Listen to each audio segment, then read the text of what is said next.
And we're back. I'm Mando Rayo, I'm still Jared Nace. and we are about to talk to our friend, Dr. Steven Alvarez, One of the foremost taco authorities in the United States. and you can take his class called Taco Literacy. And we went back in New York. He gave us an amazing taco tour in Queens. So we're super excited to have him on the show. Hello! I knew I was here somewhere. Oh, Sorry, man. guys. Hey, Man, look Hold at on a minute. look at that stash. Yeah, looking good. Very nice. Quarantino. I see that. Hold on.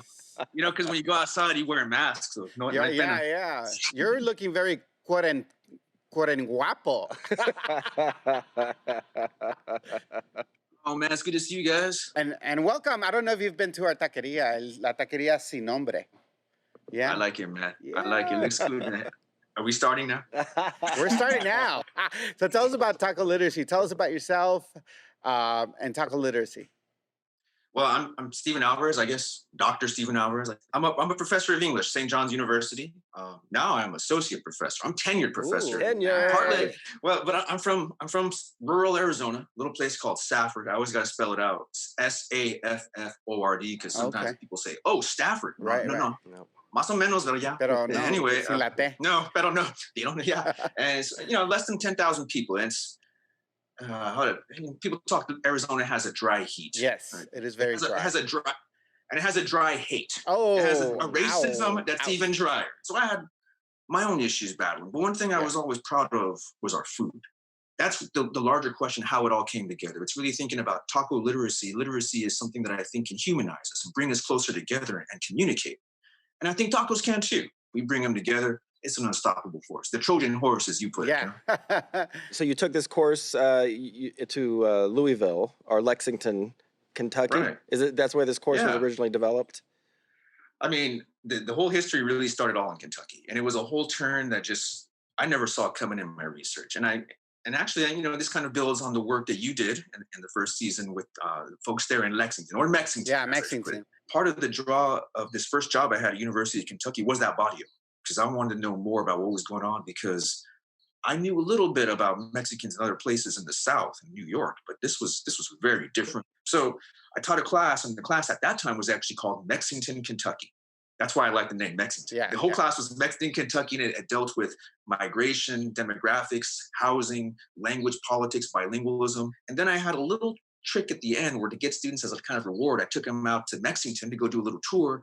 And of course, I took them to my favorite place, Tortilleria Taqueria Ramirez. Yeah, our favorite place And of too. course, all of a sudden, it was like everything I was trying to teach and all these aspects, it all happened through the food. Yeah.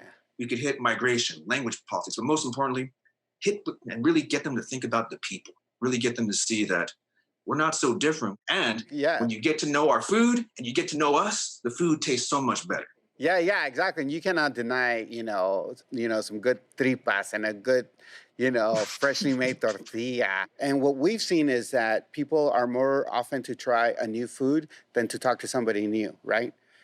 And so I feel like the taco does that. It's really kind of like, a great unifier. So what are the principles of the taco course, and how would one get an A in your course?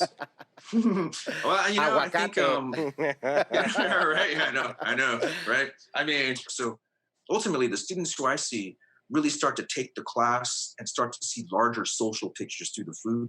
That's the best way to get an A. Of course, come to class, but then also, you know what? Come to class on time. Students come to class because I bring food, number one. And I should say this, because all professors, we have to get student evaluations. I had never got better evaluations in my life when I started bringing food to class, y'all. So What have your students taught you over the years? So we'll have to put it this way. I was teaching the class this semester, and we basically cut short because of COVID. Yeah. And so we I was moved on that everything class. online. Yeah. Yeah. And we're thankful, because this was the thing. I was able to hopefully and thankfully reach out to people I knew and ask them if they would speak to the students, because we were reading your work, we were watching your all's work. And I think it was really cool for them to see, like, this is what somebody could do if they wanted to pursue a taco journalist or to be a food writer. And these are students that I got to know over the course of time. And I think probably the greatest lesson I have as a professor is probably to see people grow. And that's super powerful. That's amazing. Yeah. And, and speaking of that, where do you think I guess where is it going? Where's this taco culture going? Yeah, you know, right now, where's the culture? Where's everything going? The stuff I would really focus in terms of thinking about cautionary stuff is thinking about exploitation of delivery drivers, and also, but just on the workers themselves who have very precarious situation. Many of them are undocumented, and so that's something I think is significant because when it came down to it, essential worker also means usually most exploited worker. Right. So I mean, I'm thinking on the side of immigrant folks, but also one of the good things is some of the more stricter regulation on street vending has been lifted. Yeah. So this is, might lead more folks to be outside and this kind of thing. And of course, who's going to be leading the way but the taqueros? Because we've been doing it for a long time. Yeah. And this kind of They've tradition been there is, with the good times, and they're going to be there in the bad times. They're going to get us out of this. Enjoying tacos outside. It's one of the best things in life. Yeah. You don't need a seat for that. Technically, No, you're supposed that's to right. eat them standing up. Well, this one, there you go. Yeah. Stephen, what do you think the taco represents? Middle America, what does the taco represent? So I guess the larger picture is that I would ask people to think about the taco and what it means for dignity. And the taco stands for dignity, but also I would think for a way we can hopefully build trust among each other, because in a time when we're probably at the most divided we've been, this is a time we got to find what brings us together. And Right. on both sides, on all sides, I'll put it, food has a way of thinking about the walls that we build on our mind, of breaking through those. But it also is that, not being able to travel these days. It's like, you get to travel all over, the world eating tacos, like, different regions of Mexico, different, it gives these, taqueros and restaurateurs opportunities to tell their story through their food.